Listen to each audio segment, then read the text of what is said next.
Aber der digitale Nomade wohnt ja per Definition nirgendwo. Ja? Also der digitale Nomade ist ja letztlich der, und ich verwende jetzt den politisch inkorrekten Begriff, der Zigeuner aus dem Lied Lustig ist das Zigeunerleben. Ja? Ist ein uraltes Lied. Da kommt es schon im ersten Vers vor, brauchen dem Kaiser keinen Zins zu geben, brauchen keine Steuern zu bezahlen. Das ist ja bei Definition der digitale Nomade, also so ein bisschen ein Vagabund, ein Vagrant, wie man auf Englisch sagt, der eigentlich überall und nirgends ist, keinen festen Wohnsitz hat und daher auch nirgendwo Steuern bezahlen muss.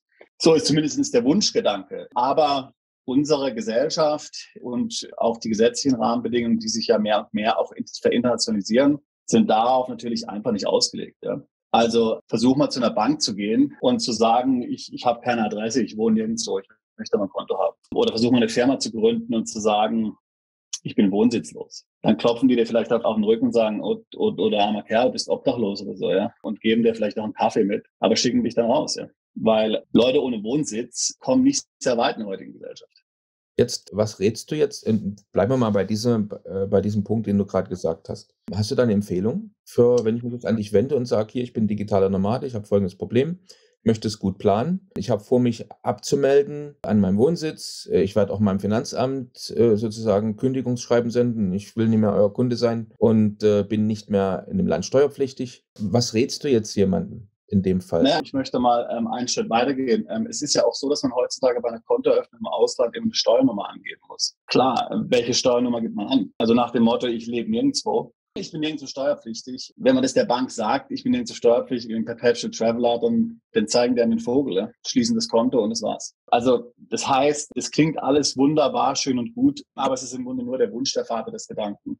Denn in der Realität lässt sich der Digitalnomadenstatus de jure nicht umsetzen. De facto schon, und da kommen wir jetzt ja gleich dazu. Aber die Jure ist es nicht möglich. Viele Mandanten machen dann den Fehler, dass sie zum Beispiel aus Deutschland wegziehen und sagen, okay, ich gründe jetzt noch eine Firma, ich eröffne irgendwo ein Bankkonto, oder wenn ich irgendeinen Adressnachweis vorlegen muss, verwende ich halt noch die deutsche Adresse, die deutsche Steuernummer.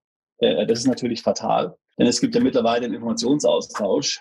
Und wenn ich jetzt also mal angenommen irgendwo ein Konto im Ausland eröffne und angebe, das ist meine deutsche Adresse, weil ich keinen anderen Adressnachweis habe, weil ich keine andere deutsche Steuernummer habe, dann fängt ja diese Bank an, dann munter meine Einkünfte ans deutsche Finanzamt zu melden, jedes Jahr. So, und dann muss ich mal erst von den Behörden erklären in Deutschland, wo ich denn dann nun wohne. Denn ich habe ja, und wir wissen ja, wie das ist bei der Kontoeröffnung. Bei der Kontoeröffnung mache ich ja eine rechtsverbindliche Aussage, wo ich wohne. Wenn ich dort eine bewusste Falschangabe mache, dann fällt es schon unter letztlich, so geht es schon in Richtung Geldwäsche. Also das heißt, es ist eine Straftat oder wenigstens eine Ordnungswidrigkeit, auf Formularen von Banken falsche Angaben zu machen. Da kommt also das deutsche Finanzamt zu mir und sagt, du hast hier letztlich angegeben, nicht unter Eid, aber im Grunde genommen verbindlich, dass du in Deutschland wohnst. Auf deiner Steuererklärung hast du aber 0 reingeschrieben oder hast gar keine eingereicht. Also was stimmt nun? Wo ist denn nun tatsächlich dein Wohnsitz? Wo zahlst du Miete? Zeig mal den Mietvertrag. Zeig mal den Gehalt, deine Gehaltsabrechnung, zeig mal die Steuererklärung von irgendeinem Land.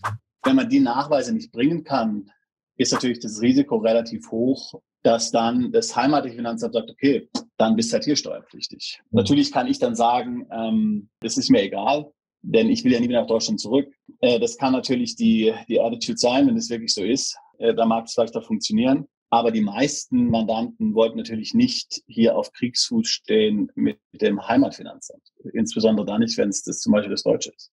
In der Tat, jetzt sucht man natürlich immer noch nach einer vernünftigen Lösung. Also wir haben jetzt festgestellt, also auf der einen Seite, wenn ich als digitaler Nomade leben will, deswegen sprechen wir auch zuerst jetzt darüber, also mein Leben, auch wenn es weniger kostet im Ausland, aber es kostet mich Geld, ich muss in irgendeiner Art und Weise meinen Cappuccino bezahlen, meine Unterkunft bezahlen, also ich brauche eine Bank und ich brauche eine Kreditkarte. Also gerade dieser wichtige, essentielle Punkt ist schon ein heikles Thema.